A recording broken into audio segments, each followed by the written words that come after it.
Hello guys, போன மாதத்தில் boys house of dragon அப்படின்ட்டு பல பேர் இந்த சீரீஸை பார்த்துருப்பீங்க. பட் இந்த கேப்பில் நம்ம ஸ்டார் வார்ஸ் சைட்லேருந்து அக்கோலைட் அப்படிங்கிற இந்த ஒரு சீரீஸை விட்டுருந்தாங்க. பட் பல பேர் இந்த சீரீஸை கவனிக்கவே இல்லை.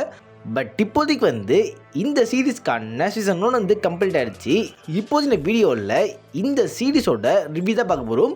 வீடியோக்குள்ளே போகிறதுக்கு முன்னாடி எனக்கு புதுசாக இருந்தால் உடனே சப்ஸ்கிரைப் பண்ணிட்டு ப்ரெஸ் பண்ணுங்க. சரி வாங்க இப்போ வீடியோக்குள்ளே போகலாம். நம்ம ஜெயிக்கிறோமா தோக்கிறோமாங்கிறது முக்கியம் இல்லை நண்பா, கடைசி வரைக்கும் முயற்சி பண்ணமாங்கிறதா முக்கியம். இன்னும் சிம்பிளாக சொல்லணும்னா தோத்தாலும் ஜெயிச்சாலும்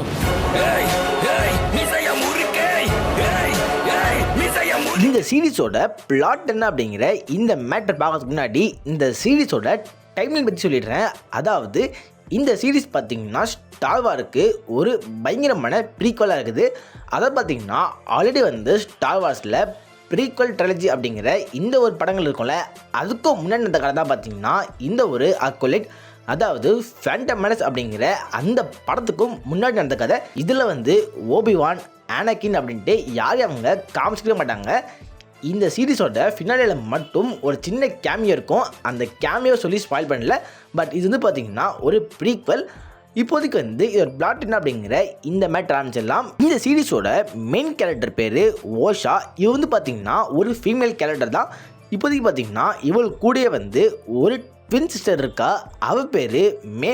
சின்ன வயசுலேயே பார்த்தீங்கன்னா ஒரு சின்ன பிரச்சனையால் இவங்க 2 பேருமே பிரிஞ்சு போய்ட்றாங்க, அதாவது ஒரு ஆக்சிடெண்ட்டால். ஸோ அதில் ஓஷா அப்படிங்கிறவ ஒரு ஜடையாக மாறுறா. பிரிஞ்சு போன மே அப்படிங்கிறவளுக்கு என்ன ஆச்சுங்கிறது சொன்னால் கண்டிப்பாக ஸ்பாயில் ஆகிடும். இப்போதைக்கு இந்த ஓஷா அப்படிங்கிறவ ஜடை ஆடல இருந்து அதுக்கடுத்து ஜடை அப்படிங்கிற வேலை வேணாம் அப்படின்ட்டு அந்த இடத்த விட்டு தனியாக அவள் பார்த்திங்கன்னா நார்மல் வாழ்க்கை வந்துட்டுருக்கா. இப்போதைக்கு திடீர்னு இவ உலகத்தில் இருக்க அவளோட தங்கச்சியானுமே பார்த்திங்கன்னா தொடர்ந்து ஜடேஸை கொல்ல ஆரம்பிக்கிறான். ஸோ இப்போதைக்கு அதை தேடி பார்த்தீங்கன்னா ஜடேஸ்லாம் போகிறாங்க. இதுக்கடுத்து என்ன ஆகுது, அவன் ஏன் கொல்றா அப்படிங்கிறதா பார்த்தீங்கன்னா இந்த சீரீஸோட பிளாட்டாகவே இருக்கும். ஸோ ஃபஸ்ட் நம்ம பாசிட்டிவ் பாயிண்ட் ஆரம்பிச்சிடலாம். ஸ்டார் வார்ஸ்னால் கண்டிப்பாக அந்த ஒரு குவாலிட்டியை பக்கவாக பண்ணுவாங்க, எல்லாருமே தெரிஞ்சிருக்கும். அதே மாதிரி இந்த சீரீஸ்லையுமே அந்த குவாலிட்டியில் பெருசாக குறை சொல்கிற மாதிரிலாம் இருக்காது. அவங்க வேறு உலகத்துக்கு போகிறது அது இதுன்ட்டு எல்லா இடத்துலையுமே குவாலிட்டி வைஸ் பக்காவாக பண்ணியிருந்தாங்க. அடுத்த பாசிட்டிவ் பாயிண்ட்டு ஜடேஷ் தான். அதாவது ஸ்டார் வார்ஸ் அப்படிங்கிற இந்த ஃப்ரான்ச்சைஸை நான் பார்க்க ஆரம்பித்த மெயின் ரீசனே இந்த ஒரு ஜடேஷ் தான். பட் ஆர்டர் 66 அப்படிங்கிற அந்த ஒரு மேட்ச் நடந்ததுக்கு அப்புறமா அப்படியே பார்த்திங்கன்னா ஜடேஷோட எண்ணிக்கை அப்படியே குறைஞ்சி போயிருக்கும். அது வித்து வர முக்கால்வாசி படங்களில் ஜடேஷ் அப்படிங்கிற இந்த கேரக்டரை காட்டவே மாட்டாங்க. அப்படி காமிச்சாலுமே அவங்க பார்த்திங்கன்னா ரொம்பவே மறைஞ்சிருந்து அதில் பார்த்திங்கன்னா ரொம்பவே கம்மியாக தான் இருப்பாங்க. பட் இப்போதைக்கு இது ப்ரீக்வல் அப்படிங்கிறப்ப இதில் ஆனகின் பிறக்கவே இல்லை. ஸோ அதில் பார்த்திங்கன்னா இந்த சீரீஸில் ஜடேஷ் கொஞ்சம் அதிகமாகவே இருப்பாங்க. ஸோ ஜடேஷ் இருக்காங்க அப்படிங்கிறப்ப கண்டிப்பாக அந்த ஒரு லைட் சேபர் ஃபைட் அப்படிங்கிறது எல்லாமே இருக்கும். இப்போதைக்கு இந்த ஒரு சீசன் 1ல் மொத்தமாக 8 எபிசோடு இருக்குது. இந்த 8 எபிசோடில் அங்கங்கே கொஞ்சம் கொஞ்சமாக இந்த ஒரு லைட் சேபர் ஃபைட் எல்லாம் காமிச்சிருப்பாங்க. அதெல்லாம் பக்காவாக இருந்தது. பட் இருந்தாலும் பார்த்தீங்கன்னா ஃபினாலே இருக்குல்ல, அந்த ஃபினாலேயில் வில்லனோ சோல் அப்படிங்கிற இந்த கேரக்டரும் இந்த ஒரு லைட் சேபர் ஃபைட் போட்டிருப்பாங்க. அந்த ஃபைட்டோட கோரியோகிராஃபி பயங்கரமாக இருக்கும்.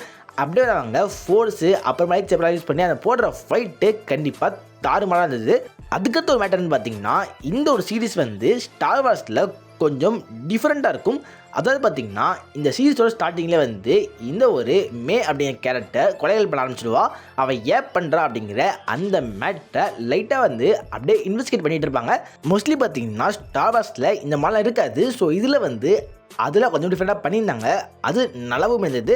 ஆனால் அதில் சில பல குறைகளும் இருக்குது. அதை நான் நெகட்டிவ் சொல்கிறேன். ஸோ இந்த சீரீஸ்க்கு பாசிட்டிவ்னு சொல்கிறதுக்கு இவ்வளோ தோணுது. பாசிட்டிவாக எதுவுமே இல்லைன்னு சொல்லலை, இன்னும் கொஞ்சம் பாசிட்டிவாக இருக்குது. அதாவது ஜடேஷோட டார்க் சைடு அப்படின்ட்டு சிலலாம் காமிச்சிருப்பாங்க. பட் அதை பற்றி டீப்பாக பேசினோம்னா கண்டிப்பாக சீரீஸ் பார்க்காதவங்களுக்கு ஸ்பாயிலராக இருக்கும். அதனால அப்படியே இந்த சீரீஸோட நெகட்டிவ் பாயிண்ட்டை போயிடலாம். நெகட்டிவ் பக்கம்னு பார்க்குறப்ப ஸ்டார்டிங்கில் எனக்கு தோணுன மேட்டர் சொல்கிறேன். அதாவது ஆல்ரெடி சொன்ன மாதிரி தான் இன்வெஸ்டிகேட் பண்ணுறாங்க அப்படிலாம் சீன் போயிட்டு இருக்கும். அதெல்லாம் ஸ்டார்டிங்கில் நல்லா இருக்குமா இருந்துச்சு. பட் போக போக சில எபிசோட் கொஞ்சம் போர் அடிக்க ஆரம்பிச்சிருந்தது. அதை பார்த்திங்கன்னா மொத்தமாக 8 எபிசோடு இருக்குது. உங்களை அவங்க 8 எபிசோடு அவங்க தரமாக தரல. சில எபிசோட் ரொம்பவே சூப்பராக இருக்குது. அதுக்கேற்ற மாதிரியே சில எபிசோட் லைட்டாக லேகாக ஃபீல் ஆகுது. இருக்கிறதுலே பார்த்தீங்கன்னா எல்லா எபிசோடும் 30 மினிட்ஸ் 40 மினிட்ஸ் அப்படிங்கிற அந்த மாதிரி தான் ரன் டைம் போகுது. அப்படி சின்ன ரன் டைம்லேயே லைட்டாக பார்த்தீங்கன்னா அந்த ஸ்டோரி வந்து லேக் ஆகாமல் ஃபீல் ஆச்சு. அதிலே வந்து ஆல்ரெடி பார்த்தே சொல்லியிருந்தேன், அந்த ட்வின்ஸுக்கு சின்ன வயசில் ஒரு ஆக்சிடெண்ட்டாக இருக்கும் அப்படின்ட்டு. அதாவது பார்த்தீங்கன்னா அதுதான் வந்து அந்த ஸ்டோரியோட மெயின் மேட்டரு. அதனால தான் அதை ஸ்பாயில் பண்ணக்கூடாதுன்னு சொல்ல ட்ரை பண்ணுறேன். ஸோ இப்போதைக்கு பார்த்தீங்கன்னா அந்த ஆக்சிடென்ட் நடக்கிற அந்த சீன் வந்து ஃபஸ்ட்டு பார்த்தீங்கன்னா அந்த ஒரு ட்வின்ஸோட பாயிண்ட் ஆஃப் வியூ இருக்கும்ல, அதில் காமிச்சிருப்பாங்க. அப்புறம் வந்து அப்படியே இன்னொரு எபிசோடில் அப்படியே அதே ஸ்டோரியை இந்த ஒரு ஜடைஸ் இருக்காங்களே அவங்க பாயிண்ட் ஆஃப் வியூ காட்டுவாங்க. ஸோ ஒரே ஸ்டோரியை திருப்பி காட்டுறப்ப அது வந்து பார்த்தீங்கன்னா கொஞ்சம் போரிங்காக தான் இருந்துச்சு. இந்த மாதிரி வந்து பார்த்தீங்கன்னா போரிங்கான மேட்டர்ஸ் இருக்குது. இந்த சீரீஸில் எனக்கு தோணுன ஒரு மிகப்பெரிய குறையே பார்த்தீங்கன்னா இந்த மேட்டர் தான். அதாவது சீசன் 1 இருக்குல்ல, இந்த சீசன் 1 நீங்கள் பார்த்தீங்கன்னா கண்டிப்பாக உங்களுக்கு இந்த ஸ்டோரிக்கான ஃபுல் மேட்டர் புரிஞ்சிக்க முடியாது. அதாவது கண்டிப்பாக அக்வாலைட்டுக்கு சீசன் 2 வரதான் போகுது. அந்த சீசன் 2 இருக்குல்ல, அதையும் நீங்கள் பார்த்தா மட்டும்தான் உங்களுக்கு வந்து மொத்த ஸ்டோரியை புரிஞ்சிக்க முடியும். அந்த மாதிரி கிளிஃபேங்கராக முடிச்சிருக்காங்க. அதுவே வந்து ஒரு பெரிய குறையாக இருக்குது. ஏன் ப்ரோ இதெல்லாம் குறையா? இப்போதைக்கு வர பல ஃப்ரான்ச்சைஸில் இந்த மேட்டர் தான் பண்ணுறாங்கிற கேள்வி உங்களுக்கு இருக்கலாம். பட் ஸ்டார் வார்ஸில் பார்த்தீங்கன்னா அதை அவங்க ரொம்பவே மோசமாக பண்ணிகிட்டு இருக்காங்க. இப்போதைக்கு வந்து பல ஃப்ரான்ச்சைஸில் இந்த மாதிரி பண்ணாலும் அவங்க விட போகிற அந்த ஒரு ஃபஸ்ட் பார்ட் ஆர் ஃபஸ்ட் சீசனில் அதுக்குன்னு ஒரு ஸ்டோரி இருக்கணும். அந்த ஸ்டோரியை அவங்க கம்ப்ளீட் பண்ணியிருக்கணும். பட் இந்த அக்கௌண்ட்டில் அப்படி பண்ணவே இல்லை. ஏன்னு பார்த்தீங்கன்னா இதில் வந்து ஏகப்பட்ட கேரக்டர்ஸ் வராங்க. அதிலே வந்து ஒரு வில்லன் வரான், அவனோட மோட்டிவ் என்ன அப்படிங்கிறத சொல்லவே இல்லை. அதையும் தாண்டி ஏகப்பட்ட கொஸ்டின்ஸ் இருக்குது, அந்த கொஸ்டின்ஸ்க்கான ஆன்சர் சொல்லவே இல்லை. இந்த ஆன்சர் உங்களுக்கு வேணும்னா சீசன் 2 பார்த்துக்கோங்க அப்படிங்கிற மாதிரி தான் வச்சுருக்காங்க. ஸோ ஸ்டார் வார்ஸ் இப்போதைக்கு இந்த மாதிரி தான் போயிட்டுருக்கு. ஆல்ரெடி ஆண்டர் அப்படிங்கிற அந்த சீரிஸ் வந்து அது வந்து பார்த்திங்கன்னா ரோகனோட ப்ரீக்வல் தான். பட் அந்த சீரிஸும் வந்து இப்படி தான் பல கேள்வியோட அப்படியே முடிச்சிருப்பாங்க. அதுக்கடுத்து வந்த அசோகாவும் அதே மாதிரி தான் இருந்தது. ஸோ இப்போதைக்கு இந்த ஒரு அக்வாலைட்டும் அந்த மாதிரி தான் இருக்குது. ஸோ சீசன் 1 அப்படிங்கிறப்ப அதுக்கான ஒரு க்ளோஸரோட முடிச்சு அதுக்கடுத்து சீசன் 2 வந்தால் அது பிரச்சனை இல்லை. பட் இந்த மாதிரி ஒரு ஓப்பன் பண்ணி முடிக்கிறப்ப அது கண்டிப்பாக கொஞ்சம் கடுப்பாக தான் இருக்குது. இது வந்து உங்களுக்கு தோன்ற மேட்டரை கீழே கமெண்ட்டில் போடுங்க. பட் மற்றபடி எனக்கு இந்த சீரீஸில் பெருசாக எந்த குறையுமே இல்லை. இந்த சீரீஸுக்கு நான் 10 out of 7 தருவேன். இந்த சீரீஸ் நீங்கள் பார்த்துருந்தா 10 out of 7 கொடுப்பீங்க அப்படிங்கிற அந்த மேட்டரை கீழே கமெண்ட்டில் போடுங்க. இந்த வீடியோவில் தான் வீடியோ பிடிச்ச லைக் பண்ணுங்கள், உங்கள் ஃப்ரெண்ட்ஸாக ஷேர் பண்ணுங்கள், நம்ம சேனலில் மறக்காமல் சப்ஸ்கிரைப் பண்ணுங்கள். Okay, good bye. Yeah.